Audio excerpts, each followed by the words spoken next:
I'm previewing the Candidates Tournament that starts in Toronto at the beginning of April. And this time it's the turn of Vidit Gujrathi, 29 years old, from India. He qualified for the Candidates by winning the FIDE Grand Swiss Tournament at the beginning of November. And that was a fantastic achievement. That's a really, really tough tournament, and he won it on his own. He did it by winning quite a few very long games in very mature style. So, for example, well, I remember I've already shown the end of this game. This is his last round game. He won this. That secured him first place. Well, you know, it's tough to grind out a win from symmetrical positions like this when, you know, Black's position looks pretty healthy there. So, you know, he's a mature positional player. Doesn't mind, you know, sitting at the board and grinding things out. So what's his form like? Been like since he played in the Isle of Man and won that tournament? Well, he had a good Tata Steel tournament, and he failed in the last round by losing against Wei Yi. However, I was impressed by the way he handled games, for example, against Firuz Jah, who absolutely went for him. Sicilian position, and went like this. And Vidit managed to find a way out of this. And I mean, this was really tough defense, but it shows, you know, he's got grit. He grinds out wins, but, you know, he's prepared to defend, or is able to defend positions like this. And also in his game against Maksud Lu from the Tata Steel. You know, this was a wild game. Very tough game indeed. So Vidit was black. And a lot of tactics here, but they had to be negotiated very, very carefully by Vidit. But he managed to do that. And yeah, managed to win this position with black. But those complications were really tough. So what about since then? Well, since the Tata Steel, yeah, decent tournament Tata Steel. He's just played in the Prague Masters, where he had a bit of a disaster. Now, I don't know how much we can read into that. You know, Prague and Gukesh were also inconsistent in that tournament. You know, we're not far off the candidates now. And I guess it's difficult to throw yourself into frankly, a lesser tournament. So yeah, hopefully he's got to push that one to the back of his mind, but it can't have done his confidence much good. Anyway, I want to bring you back to the FIDE Grand Swiss event, which Vidit won. And this was a very interesting game. So he's got white against Hans Niemann. So let's see what happens. E4 and a Spanish. And it's a main line. So with castles, it looks like Niemann is prepared to go in for the marshal with d5. But Vidit plays a4, one of the many anti-marshal systems. This is maybe the most traditional. There's a lot of old theory on this. So a4 is the standard move in the Spanish, and you know, you're trying to make a weakness out of this advanced b5. Bishop b7. Yep, the standard move, and d3. So we have this familiar pawn structure. We find it in the Spanish, in the Gioco Piano, so this is quite strategic. And bishop d2. So, I mean, the main moves here are, you know, knight c3, knight d2. You can also play c3. Bishop d2 is a little bit of a sideline, but known. Quite an old move, actually. Yeah, so old I've actually played it in the past. I have a very happy memory of that, winning a game in London in 1988 with this move. And I, at that time in the late 80s, I'd analysed this and rather liked it. So it's a little bit offbeat. obviously the point is to cover these squares, and then you play knight c3. So, you know, there is point to it. It looks a little bit strange, but basically you're probably going to play knight c3 anyway. And Niemann has actually faced this 3 times previously before this game. So I think both players were very well prepared going in for this game.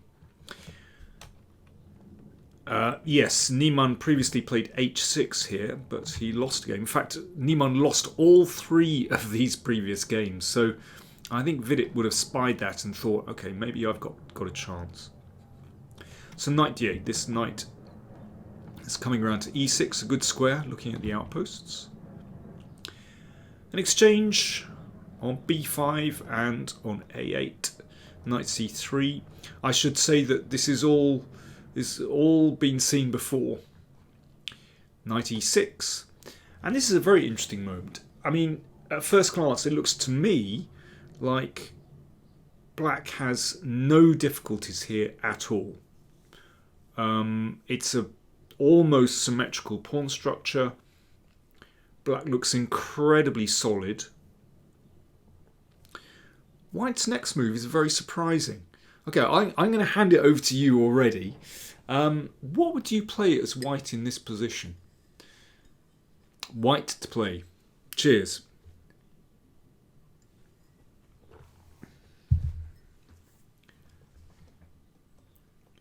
Vidit played bishop takes knight. Now I find that really surprising, because this light squared bishop is usually the pride and joy of the Spanish position, raking down to the king, and sometimes it even switches diagonal, probably not in this position. It's a really powerful piece. So why is he exchanging on e6? Well, first of all, if queen takes, then that just wins a pawn. So pawn takes. So this has slightly compromised black's king position. That's one thing. However, this is not serious.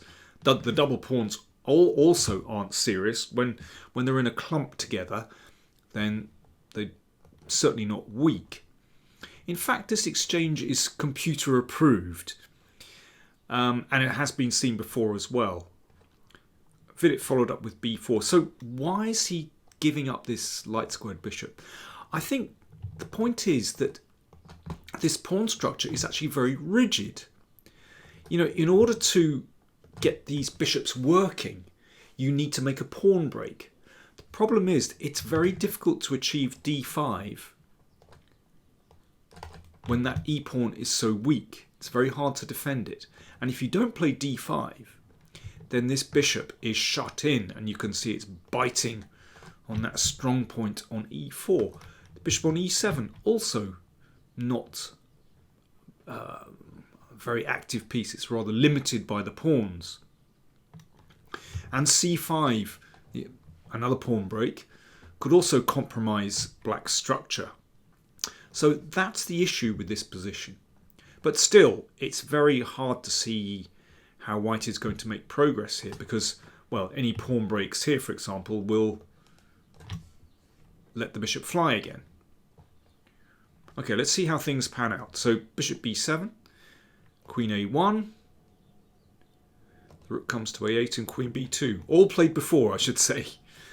So I think both players had obviously researched this position, and, well, the 2 previous games ended in a draw. Very tight manoeuvring takes place. Rook a1, an exchange. Yes, this is a slight issue for black, that because the queen is tied to defending that pawn, then it's hard to get active, and this queen has the chance to penetrate on the A file.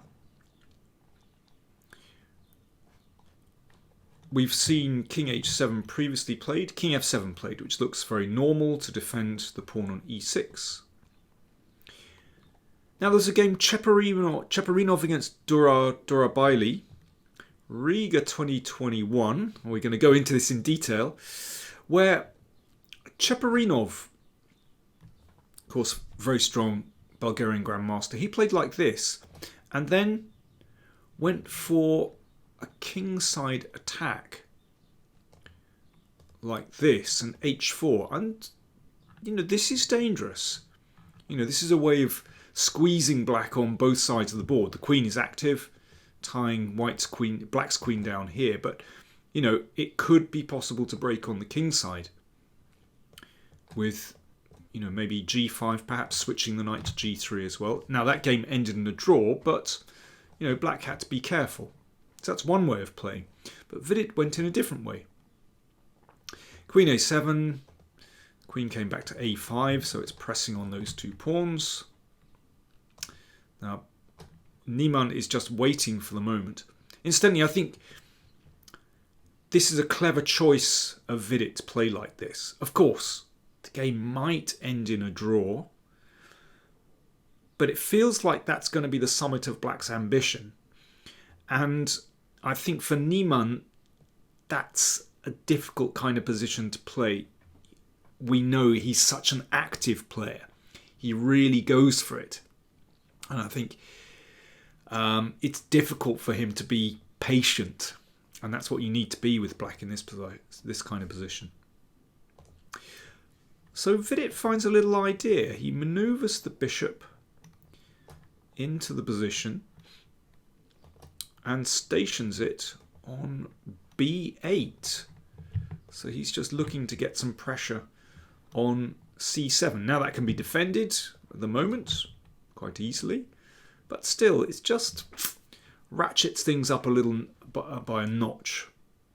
And Niemann is just waiting for the time being. Now here's a nice maneuver. Knight b1. So this knight could be heading round here. Now that is going to increase the pressure. Knight h5 from Niemann. Okay, he's looking for counterplay. Obviously if the knight hits f4, then that looks pretty nice. So g3. But you never know. Later on, that has perhaps created a few little weaknesses on the light squares. Bishop d8 and knight d2. Continuing the maneuver. The queen comes round to e8. You never know, it might be able to pop out here. And Vidit plays king f1.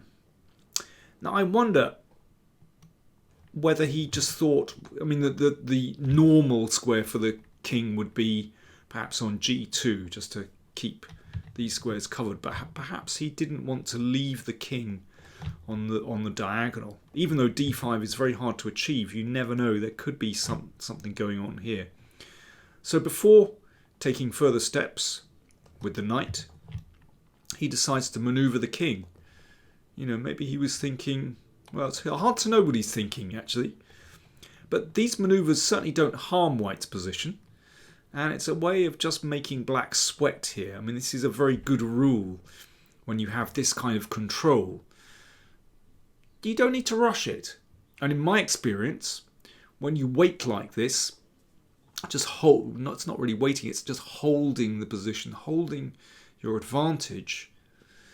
Very often you find your opponent doesn't want to wait in defense and lashes out, and to his detriment. Anyway, let's see what happens. Knight g8. Knight b3. The knight finally spins round to a5. And yeah, there is some serious pressure here. Queen e8. Niemann is just waiting. King e2. And now d5. He doesn't want to wait any longer. Could you hold out here? Could you keep waiting? Of course you can. But that's not Niemann's style. He's looking to break out and get some active play. And here's the idea. After knight takes pawn, there's a check. So the check hits the knight as well. So the knight would come back. And after bishop d7, well, the queen threatens to take on h3. There's maybe the chance to play e5 as well, hitting the knight. this is actually rather unclear. So that's Niemann's clever idea, actually. But Vidit remains calm. He plays knight d2 to hold the pawn on e4. A check from the queen. So I can understand why Niemann wanted to break out with d5, because suddenly he's got a little bit of play. You know, White's pieces are at the other end of the board, and his queen is looking to attack White's king. Bishop d7. Queen b7. So who's going to break through first? This is tricky. Niemann took on e4. The computer gives a long line. Believes that queen h3 is actually a good move, but I tell you what, this is very hard to determine. It actually... Listen, I'm going to show you this line because it's crazy, actually. It's fascinating, and it just shows you the difference between computer thought and human thought. By the way, I should say this is move 39. I can imagine there was a bit of time pressure involved, and there's no way you'd be able to find the correct continuation here. Niemann took on e4, but just watch this. Queen takes h3, so this is a computer line. Bishop c7. Now, at this moment, if I were a human, and I am a human, if I were playing this in a game, I would give up this line. I wouldn't look much further because it's quite clear that White is breaking through, and if the queen checks, then the knight can simply block on f1 and that's game over. But watch what the computer suggests. Bishop e8. Bishop takes bishop. So that's a whole piece. And now no checks, but bishop h5. And the computer says this is equal. So this is pretty extraordinary. Okay, so queen takes knight. So now White is 2 pieces up. Check. Okay, forces knight f1. Queen f3. Threatening 2 different mates in 1. Okay, but the king can slip out. I mean, I'd have abandoned this line way back already with black. And after this, incredibly, that's a draw by perpetual check. An extraordinary line, absolutely fascinating. But yes, I think one would, I mean, particularly if you're short of time, you'd abandon this line very, very quickly. Anyway, Niemann played pawn takes pawn. And then he took on h3. Bishop takes c7. So it's the same line as we've just looked at, with the difference that these pawns have been exchanged and this line no longer works. And the difference is this, that after queen takes pawn, you don't take the knight, but you take the pawn on b5. The queen defends on f1 and black doesn't have an attack. But Niemann played queen h1 check and then came back with the queen another check. And then queen e8. So he's fallen back on the defensive. And this must be winning for White now. So Vidit is now a pawn up. And black's structure doesn't look very good either. But there are still some adventures on the way. Bishop c8. Attacking the queen, queen a7, knight g6. And actually in this position, Vidit kind of rushes a little bit, actually.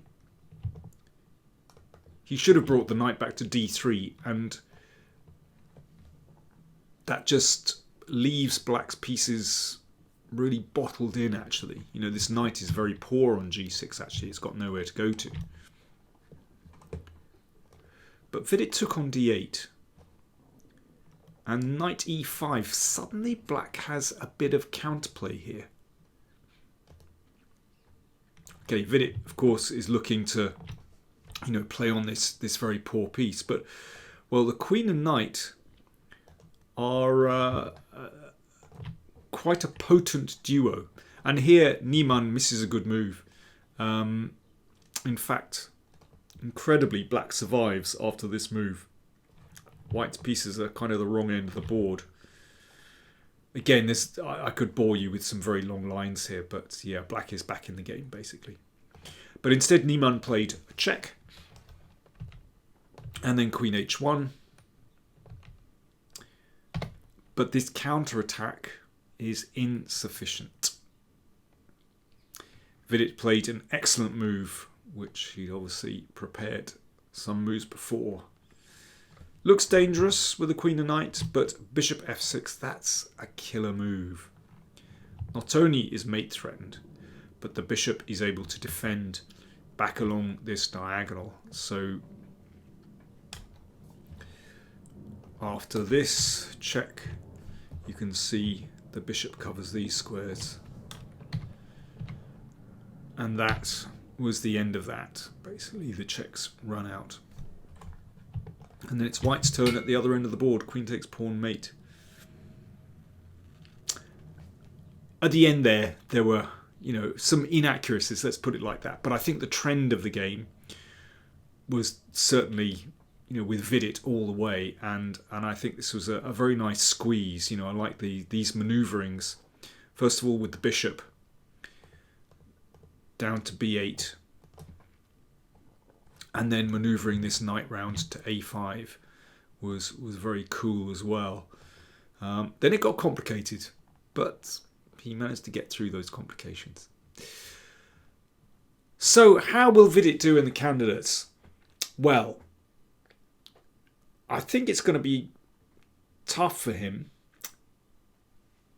The question is, how will he do against the younger players? I think it's really tough for him when he can see, the likes of Pragnananda and Gukesh, his younger rivals on his shoulder.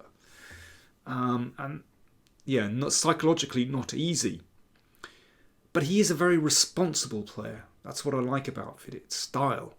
And responsible players sometimes do well in these candidates tournaments where, you're in it for the long haul. He's used to playing long games. He's used to long tournaments. So let's see. He does have a chance. There we go. I'll be looking at more of the players in the tournament in later videos. More coming your way soon. Thanks for watching.